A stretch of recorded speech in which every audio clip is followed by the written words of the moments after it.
اگر لڑکا لڑکی کی شادی ہو رہی ہے، اینڈ ٹائم پہ لڑکی کے گھر والے منع کر دیں تو لے کے بھاگنا اس کو، یہی پوچھ رہے ہیں نا. منع کر رہے ہیں، خام خواہ میں غلط کر رہے ہیں یار. اصل میں مردوں میں بدماشی ختم ہو گئی ہے، حقیقت ہے. پہلے نہیں ایسا ہوتا تھا. ابھی بھی KPK میں جاؤ نا، جب ایک دفعہ لڑکی دے دی ہے وہ بولیں بھائی اب دے دی ہے تو اب یہ ہماری بیوی ہے. ہمارے ہاں عجیب عجیب کیس آ رہے ہیں. ذرا سی باتوں پہ عورتیں ناراض ہو کے باپ کے گھر جا کے بیٹھ رہی ہیں. 6 مہینے آ نہیں رہی ہیں، مرد ادھر آ کے مجھے تنگ کر رہا ہے، میری بیوی نہیں آ رہی، میری بیوی نہیں آ رہی. میں کہتا ہوں تھوڑا بدماشی دکھا یار. تو ہر کام شرافت سے نہیں ہوتا ہے. اگر آپ ظلم کر رہے ہیں تو اس ظلم سے توبہ کریں. آپ کی غلطیوں کی وجہ سے بیوی بھاگی ہے پھر تو ہم آپ کو ڈانٹیں گے، ملامت کریں گے، لیکن آپ میں کوئی فالٹ نہیں ہے. ایک دن اونچی آواز سے بات کر لی تھی، نازک مزاج بیگم چلی گئی گھر. تو یہاں مرد کو مردانگی دکھانی پڑتی ہے. تھوڑا سسرال کو جا کے بولو بھائی اس کو بھیجو، سمجھ رہے ہو نا، تمیز سے بول دیا اس کو بھیج دو بس. اس طرح اسٹائل یہ والا رکھو، ورنہ جا کے بار ایکسکیوز می سر پلیز، ایسے نہیں ہوتا. ہمارے ایک دوست تھے پٹھان ہیں، ان کی شادی ہوئی، میرے بڑے قریبی دوست ہیں. تو شادی ہوئی ان کی تو وہ خام خواہ میں بیگم لڑکے گھر چلی گئی. ذرا سی بات پہ نا، اب ماں بھی اپنی بیٹی کو سپورٹ کر رہی ہے. بعض مائیں گھر خراب کرتی ہیں، سب مائیں ایسی نہیں ہوتی لیکن بعض ہوتی ہیں. میرے سامنے کیس آیا، میں کافی سلو کی کوشش میں لگا ہوا ہوں. ان کی ماں کی سمجھ میں نہیں آ رہی بات، کہہ رہی ہے نہیں ہم خلا لیں گے عدالت سے. میں نے کہا یہ خلا نہیں بنتا، وہ بندے کو میں جانتا ہوں حقوق ادا کر رہا ہے، تھوڑی بہت اونچی نیچی انسان سے غصہ یہ تو ہر گھر میں ہوتا ہے. ان سمجھا کے تھک گئے. یہ بندہ گیا اپنے اسٹائل میں نا، جا کے دروازہ ٹوٹا اس نے، اندر گھسا، بولا کسی کے باپ میں دم میں روک کے دکھائے، بیٹھ گاڑی میں. ایسے بیوی کو بولا بیٹھ، تو کسی کے باپ میں دم ہے روک کے دکھائے. لے کے آ گیا، ہنسی خوشی زندگی گزر رہی ہے ماشاء اللہ فٹ فاٹ. تو سارے کام تمیز سے نہیں ہوتے. تھوڑا مرد، تھوڑا مردانگی اچھی لگتی ہے آدمی پہ. عورت کو بھی یہ پن اچھا لگتا ہے، عورت کو بھی نا آدمی تھوڑا سا ٹیڑھا میڑھا اچھا لگتا ہے. زیادہ بد اخلاق نہ ہو، لیکن عورت بھی چاہتی ہے کہ میرا میاں جو ہے نا تھوڑا سا اس میں تھوڑا مردانگی ہو، اس میں تھوڑا زیادہ نہ کریں کہ چنگیز خان بن جائیں گھر جا کے، لیکن تھوڑا سا روب رکھیں گھر کے اندر. محبت بھی دیں مگر روب بھی. مرد کو اللہ نے سربراہ بنایا ہے، جس سربراہ کا روب ہی گھر میں ختم ہو گیا وہ بے وقوف آدمی ہے، وہ گھر بسا ہی نہیں سکتا، اس کے باپ میں دم ہی نہیں ہے گھر بسانے کا. جب تک مرد میں روب نہیں ہوگا، مردانگی والا روب جو ایک ہوتا ہے، دیکھو اللہ نے ہر جانور کے نر میں روب رکھا ہے کہ نہیں رکھا؟ بولو نا. ایک مرغا 10 مرغیوں کے لے کے گھوم رہا ہوتا ہے کہ نہیں ہوتا؟ نہیں تو میری مرغیاں جا کے دیکھ لو آپ. مرغیاں بیچاری آرام سے، مرغا نا ایسے سر اٹھا کے یوں جا رہا ہوگا. آپ کسی مرغی کو پکڑنے کی کوشش کرو، مرغا آپ کی ایسی کی تیسی کر دے گا. آپ پال کے دیکھو، ارے میرا بچہ ماشاء، دیکھو مرغا ماشاء اللہ. تو یہ حقیقت ہے، نہیں چھوڑتا وہ. بکرا پالو آپ، بکریاں رکھو پنجرے میں، بکرا بھی. آپ کسی بکری کے کو لے کے جاؤ، بکرا ایسے آ کے ٹکر مارے گا، بولے گا تو نے میری پرمیشن کے بغیر ہاتھ کیسے لگا دیا اس کو بھائی. تو روب ہے ہر نر میں. شیر کو دیکھو، ایک ڈاکومنٹری تھی ہمارے ایک دوست نے دیکھی، بڑا اچھا نقشہ کھینچا، تو ایسے بالکل جیسے حقیقت، یعنی تھی بھی حقیقی ڈاکومنٹری، یعنی واقعی جنگل میں. وہ ڈاکومنٹری سے عبرت حاصل کرو. ہوا یہ اس ڈاکومنٹری میں انہوں نے مجھے بتایا بڑا زبردست کہ آپ کو پتہ ہے شیرنی جو ہے نا، شیر کی کئی شیرنیاں ہوتی ہیں. تو شیر ایک کچھار بنا کے رہتا ہے، ان کی حفاظت بھی کرتا ہے.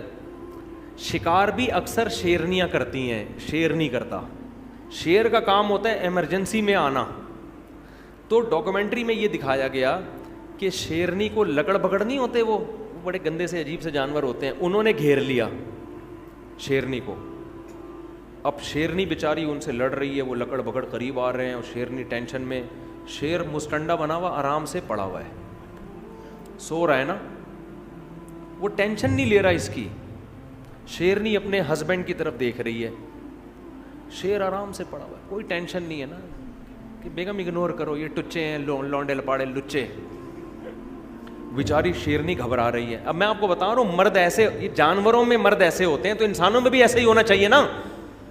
تو روب نہیں ہوگا تو کسی کام کے نہیں ہو, پھر سسرال کے آگے جھکے رہو, بس دبے رہو. ظلم نہ کرو. روب کا یہ مطلب نہیں ہے کہ بیوی کے حقوق ادا نہ کرو, محبت نہ دو, کوئی غلط مطلب نہ لے کے جاؤ, مگر یہ کہ اپنی مردانگی کا احساس دلاتے رہو کہ اس گھر کا باپ کون ہے, میں ہوں, ٹھیک ہے نا, سربراہ میں ہوں. تو اب وہ شیر نے کیا کیا ہے, اب شیرنی واقعی کنفیوژن میں. شیر نے کیا کیا ہے, منظر دیکھنے کے لیے نا سوتے سوتے اپنی ایک آنکھ کھولی ہے یوں کر کے. یعنی اس نے یہ پیغام دیا ہے کہ جو کام ایک آنکھ کھول کے ہو سکتا ہے اس میں دو آنکھیں کھولنے کے تکلف کی ضرورت کیا ہے ہمیں. ویڈیو نہیں بنائے بھائی. جو کام ایک آنکھ کے ذریعے ہو سکتا ہے, یعنی لکڑ بگڑ کو یہ میسج دیا کہ ہم تمہیں اتنی بھی لفٹ نہیں کرا رہے کہ دونوں آنکھوں سے دیکھیں ہم, تو بس یوں کر کے دیکھا, یوں کر کے پھر آنکھ بند کر لی کہ چلو ابھی تو شیرنی میں دم ہے. جب دیکھا نا کم بخت نہیں جا رہے, پھر بھی اڑی اڑی وہ جو ان کی اب خاص آوازیں ہوتی نکال رہے ہوتے, تو پھر یہ آرام سے اٹھا, انگڑائی لی, جیسے صبح صبح اٹھتے ہیں نا. لکڑ بگڑ سمجھ رہے ہیں کہ یہ تو ابھی گھنٹہ لگے گا, اٹھے گا, واش روم جائے گا, منجن کرے گا, نہا دھو کے آئے گا, پھر مذاکرات کی بات شروع ہوگی. تو وہ ٹینشن نہیں لے رہے تھے شیر کی, اس کے اسٹائل سے. اس کے بعد آرام آرام سے چلتا ہوا شیرنی کے قریب گیا ہے. وہ بیچاری کانپ رہی ہے نا, اور شیرنی سے جا کے پوچھا کہ ٹینشن کیا ہے. شیرنی نے بتایا بھائی یہ دیکھو لونڈے لپاڑے لچے.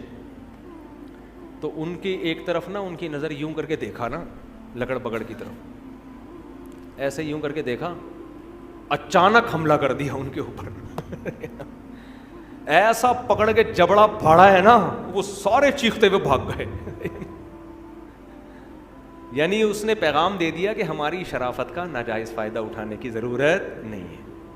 تو ہم تو تمہیں ٹینشن نہیں لے رہے, لیکن تمہیں شرافت سے بات سمجھ میں آ نہیں رہی ہے, تو پھر یہ والا. تو یہ وہی ہے جو ہمارا پٹھان دوست, ہم مہینے سے کوشش کر رہے ہیں میاں بیوی میں جوڑ ہو جائے, سسرال کو ان کے سمجھ میں بات آ نہیں رہی. وہ گھر گئے, دروازہ بجایا, دھاڑ کر کے اندر گھسے, بیگم کو پکڑا, گاڑی میں بیٹھ, اور ہیں بھی لمبے تڑنگے چوڑے نا, بندہ ویسے ہی دیکھ کے ڈر جائے, اتنی چوڑی چوڑی کلائیاں ہیں. ایک دن 18 روٹیاں کھائیں انہوں نے, 18 روٹیاں بندے نے کھا گئے. تو جا کے بولا بیٹھ گاڑی میں, ایسی کی تیسی, میں دیکھتا ہوں کسی کے باپ میں دم میں روک کے بتائے. تو وہ سالے والے سارے لکڑ بگڑ کی طرح ان کو پتہ نہیں چلے گا کہ ان کی بات ہو رہی ہے, پرانا قصہ ہو گیا ہے. تو تھوڑا سا روب گھر میں رکھو. آدمی تھوڑا سا روبدار عورت کو بھی اچھا لگتا ہے, بچوں کو بھی تھوڑا روبدار باپ اچھا لگتا ہے, ٹھیک ہے نا. اتنے چھوئی موئی نہیں بن جاؤ کہ تمہیں سسرال والے بیچ کے کھا جائیں. تھوڑا سا اپنے پاؤں اونچا رکھو گھر میں. نہیں تو ہمارے مرغے کو آ کے دیکھ لو, مور کو دیکھو. میں کل دیکھ کر گیا ہوں, ایک ہمارے دوست ہیں انہوں نے مور پالے ہوئے ہیں, کیسی شان سے ایسے گھوم رہا ہوتا ہے, مورنیاں دائیں بائیں, مور اکیلا ہوتا ہے, شیر اکیلا ہوتا ہے. مرغوں کو دیکھ لو ایسے سر اٹھا کے گھوم رہا ہوتا ہے. کھانے پینے میں مرغا پہلے مرغی کو کھلائے گا. جب باجرہ ڈالو نا, مرغا دیکھ رہا ہوتا ہے, مرغیاں پہلے کھا رہی ہوتی ہیں, مرغا پہلے نہیں کھاتا. تو یہ مرد کی شان ہے, وہ گھر والوں کو پہلے کھلائے گا. لیکن وہ کہے گا ہم جو آپ کو اپنے اوپر ترجیح دے رہے ہیں, آپ کو پیزے بھی کھلا رہے ہیں, برگر بھی کھلا رہے ہیں, خود ہم دال سے روٹی کھا رہے ہیں آپ کی, لیکن اس کا مطلب یہ نہیں کہ اب آپ ہمارے باپ بن گئے ہیں, ٹھیک ہے نا, ہم ہی ہیں. تو مرغے سے سبق حاصل کرو, پھر بھی نہیں آئے گا سبق. چلو مفتی صاحب فجر کی جماعت نے یہ بتا دیا میں نے مسئلہ, کافی ہو گیا. چلو آخری سوال پوچھ لو یار. ہاں بس دیکھو, جب کوئی دکھا کے لوگوں پہ خرچ کر رہا ہے نا, تو ہمیں دل کی نیتیں نہیں معلوم, ہم اس کو ریاکار نہیں کہہ سکتے. ہو سکتا ہے وہ لوگوں کو ترغیب دینے کے لیے کر رہا ہو. یہ کہہ رہے ہیں کہ لوگ آج کل 10 کلو آٹا بھی دے رہے ہیں, تو سیلفیاں تصویریں. بھائی قرآن نے حکم دیا ہے کہ چھپا کے بھی خرچ کرو اور دکھا کے بھی. تو بعض دفعہ اس لیے دکھا کے خرچ کیا جاتا ہے کہ سب کو ترغیب ہو. تو ہم تو نہیں ٹھیکیدار لگے نا کہ لوگوں کی دلوں میں جھانک جھانک کے کہیں کہ یہ ریاکار ہے. ہمیں کیا پتہ ریا کر رہا ہے یا کیا کر رہا ہے. تو ہمیں اچھا گمان رکھنے کا حکم, سمجھتے ہو. سبحانک اللہم و بحمدک نشہد ان لا الہ الا انت نستغفرک.